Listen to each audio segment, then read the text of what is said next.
Guys, आज हम आ गए हैं फिर से एक नए चैप्टर को लेकर। तो चलिए सुनते हैं। मैं तुम्हें और हमारे बच्चे को कुछ नहीं होने दूंगा। दारमीन की आवाज़ सुनकर निर्भुर ने अपना वाला गिफ्ट बॉक्स धीरे से धरा के तकिए के नीचे छुपा दिया था, जिसे धरा ने देख लिया था। धरा ने जब उसकी आंखों में देखा तो निर्भुर ने धरा को इशारे से उस बॉक्स को बाद में खोलने का इशारा किया। धरा को आखिर समझ ही नहीं आया कि आखिर निर्भुर ने ऐसा कर क्यों रहा है। धार्मेन अब उन तक पहुंच गया था। अरसलान और जरा को उसने प्रणाम किया और जैक्रो और उसके भाइयों ने डार्मिन जैक्रो और बाकी सभी भाइयों की तरफ देखते हुए कहता है कि कैसे हो तुम सब। और अचानक यहाँ जैक्रो दारमेन से बोलता है कि हम सब ठीक है क्या काश्री। वो काफ़ी समय हो गया था ना माँ और बाबा से मिले, तो हम सब तो बस आज माँ और बाबा को मिलने आए थे। और हमारा भाई भी आने वाला है, तो उसकी खुशी भी मनाने आए थे। और साथ ही साथ हमने कुछ उपहार भी माँ के लिए तैयार किए थे, तो उन्हें भी देने आए थे। अब आगे दारमीन जैक्रो से बोलता है कि अच्छा चलो, आज हमारा सारा परिवार एक साथ है। बहुत अच्छा लगा सबको एक साथ देखकर। अरसलान दारमिन से बोलता है कि दारविन, मुझे तुमसे कुछ ज़रूरी बात करनी है। दारविन अरसलान से बोलता है, देखो ना भाभी, पूरा परिवार साथ में है और इन्हें अभी भी काम समझ आ रहा है। मैं भी कुछ समय अपने भतीजों के साथ गुजारना चाहता हूँ। दारविन की बात सुनकर अरसलान से बोलता है कि क्या आप भी थोड़ी देर के लिए तो ये काम की चिंता अपने मन से निकाल दो। इतना भी काम के पीछे पागल होना ठीक नहीं। कुछ देर वो सब ऐसे ही कुछ बातें करते रहते हैं और फिर दारमेन जैकरो और उसके भाइयों को लेकर वहाँ से जाने लगता है। फिर कुछ सोचकर अरसलान को बोलता है कि भाई, मुझे पहले इन सब से कुछ काम है, फिर मैं आपसे मिलकर मिलता हूँ। इतना कहकर वो जैकरो और बाकी लोगों के साथ चला जाता है। उन सब के जाने के बाद अरसलान बैठा हुआ किसी सोच में गुम था। कुछ ही दिन ऐसे ही गतिविधियाँ और इसी तरह एक साथ सबका आना और दारमीन का उसकी बात को टालना उसे कुछ अजीब सा लग रहा था। थोड़ी देर तक धरा भी अरसलान को ऐसे ही खामोश बैठा हुआ देखती रहती है, लेकिन फिर वो जिज्ञासावश उनसे पूछ ही लेती है। धरा अरसलान से बोलती है कि क्या बात है, आप इतने खामोश बैठे हैं, आप किस सोच में गुम हो।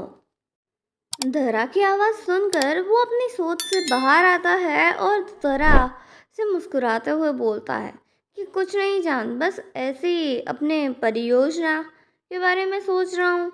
धरा अरसलान से बोलती है कि नहीं, कुछ तो बात है जो आपको परेशान कर रही है।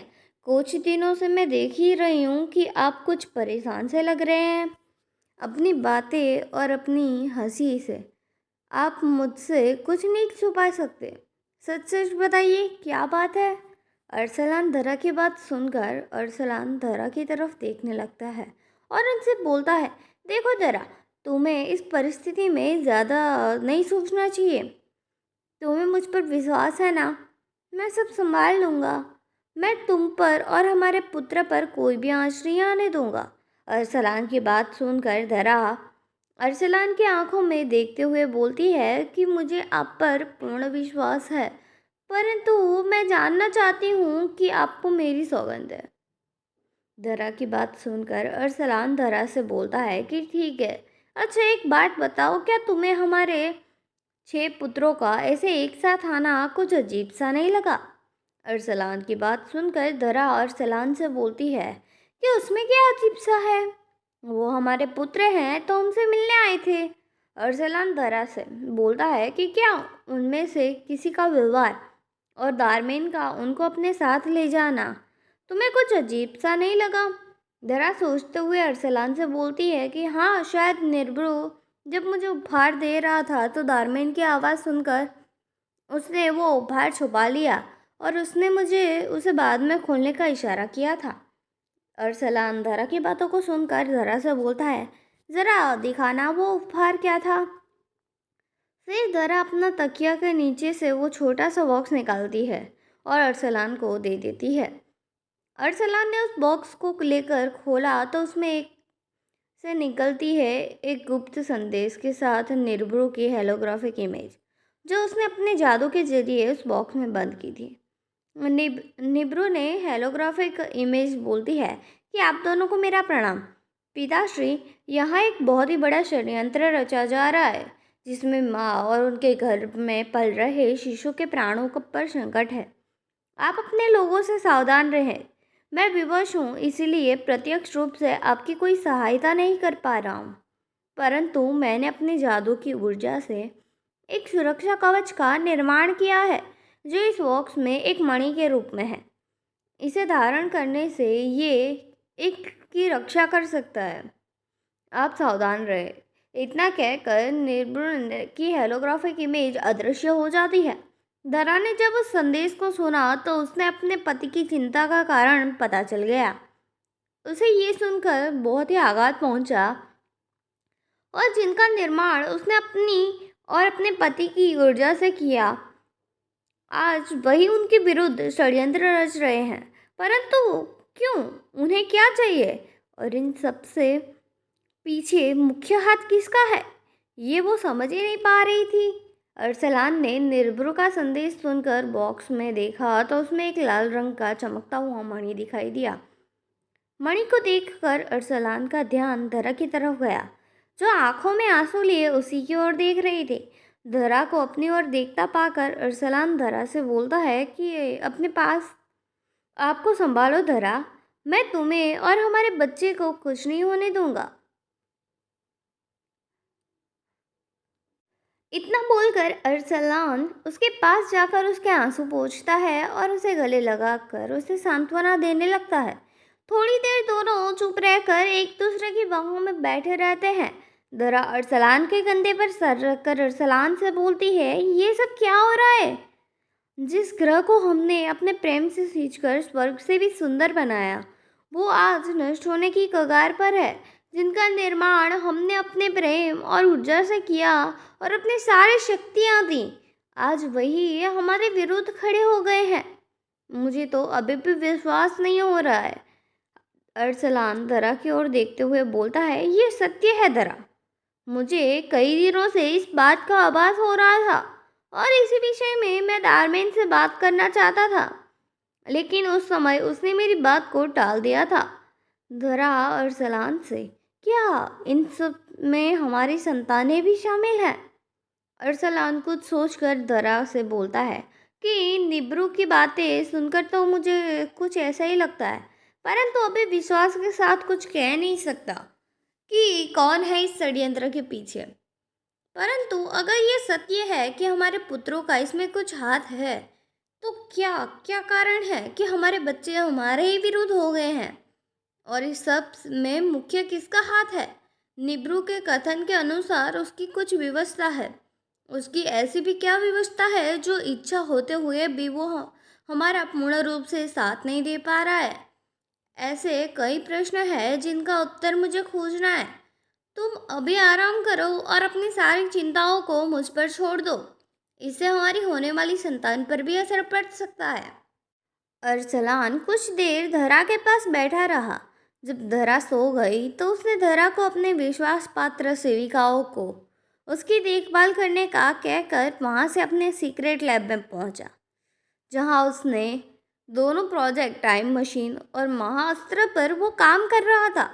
उसने अपने सवालों के जवाब जानने के लिए आज टाइम मशीन का प्रयोग करने का विचार किया और उसमें उसने उस समय जब उसके भी सभी 6 पुत्र उसे मिलने आए थे, उसके 2 घंटे पहले का टाइम उसमें सेट किया और मशीन स्टार्ट कर दी। जैसे उसके टाइम पार्टिकल्स एक्टिवेट हो गया और वो पहुंच गया उस समय में। इस ग्रह को उसने अपनी ऊर्जा द्वारा विकसित किया था, इसीलिए कुछ ऐसे गुप्त रास्ते भी थे जिनके बारे में दारमेन भी नहीं जानता था। उन्हीं रास्तों का प्रयोग करते हुए वो दारमेन के कक्ष में गुप्त रूप से पहुंचा और छुपकर देखने लगा। दारमेन किसी विचारों में गुम अपने कक्ष में इधर से उधर टहल रहा था। ऐसा लग रहा था कि उसे किसी का इंतज़ार था। तभी अरसलान ने जैकरो के साथ अपने बाकी बच्चों को वहाँ आते हुए देखा, तो उसका शक यकीन में बदल गया। उससे पहले ही ऐसा लग रहा था कि इन सब में दारमीन का कुछ ना कुछ भूमिका ज़रूर है। दारमीन की आवाज़ से उसका ध्यान उस तरफ गया।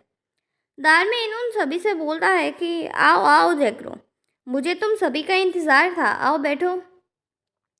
सब बैठ जाते हैं। दारमीन उनके बैठते ही उनसे पूछता है, कहो सारी योजना कैसे चल रही है? तुमने मेरे निर्देश अनुसार उन सबको बनाया है ना? दारमीन की बात सुनकर जैकरो दारमीन से, सब कुछ आपकी योजना के अनुसार ही हो रहा है, परंतु मुझे अभी भी समझ नहीं आ रहा है कि इससे आपको क्या प्राप्त होगा। आप तो हमेशा पिताश्री के हित के लिए ही काम करते थे। डार्विन जैकरो से बोलता है कि तुम मेरे हित के बारे में सोचना छोड़ दो और अपने हित के बारे में सोचो और वही करो जो मैं कह रहा हूँ। नहीं तो तुम जानते ही हो मेरे विरुद्ध जाने का क्या परिणाम होता है। जैकरो दारमेन से बोलता है कि परंतु इस सब के लिए उन्हें समाप्त करने की क्या आवश्यकता है? हम उनके बंदी तो बन सकते हैं। दारमैन जैकरो से बोलता है कि तुम अभी अरसलान को पूरी तरह से नहीं जानते हो बच्चे। तुम क्या सोचते हो हम उसे कैद कर लेंगे और वो आसानी से कैद हो जाएगा? और अगर किसी तरह हमने उसे कैद भी कर लिया तो भी जन्म लेगा वो जिसके हाथों हम सबकी मौत लिखी है, और फिर वो बन जाएगा हमारी गैलेक्सी का सम्राट। अपने प्राणों की रक्षा के लिए किसी के प्राणों को हरना कोई बुरी बात नहीं है, और ऐसा करने से तुम्हें एक और भी फायदा है। अरसलान के बाद तुम अरिन ग्रह के समुदाय के नए सम्राट बन जाओगे। निब्रू जिज्ञासावश दारमेन से बोलता है कि परंतु आप इसमें विश्वास के साथ कैसे कह सकते हैं कि जो जन्म लेने वाला है वो हमारी मृत्यु का कारण होगा? दारमीन निब्रू की तरफ मुस्कुरा कर देखते हुए बोलता है कि तुम शायद भूल रहे हो कि मैं किसकी उपासना करता हूँ, और मेरे मालिक से मुझे पता चला है कि अरसलान के आने वाली संतान ही हम सबका काल है। नहीं तो मैं क्यों ये निर्णय लेता? मैं बस अपनी मृत्यु को जन्म लेने से पहले ही समाप्त करना चाहता हूँ, और इस सब में तुम सबको भी लाभ है। तुम्हें स्वतंत्र रूप में अपने अपने ग्रहों का राज प्राप्त हो जाएगा, और प्राप्त होगी मेरे मालिक की अनंत शक्ति। अब कोई और प्रश्न नहीं, बस अब ऐसा ही करो जैसे मैं कह रहा हूँ।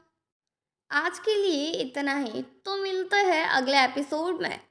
अगले एपिसोड को जानने के लिए, सुनने के लिए आप सब मेरी यूट्यूब चैनल को सब्सक्राइब ज़रूर करना, ताकि आपको नेक्स्ट एपिसोड की नोटिफिकेशंस मिल सके। तो बाय दोस्तों, मिलते हैं नेक्स्ट एपिसोड में।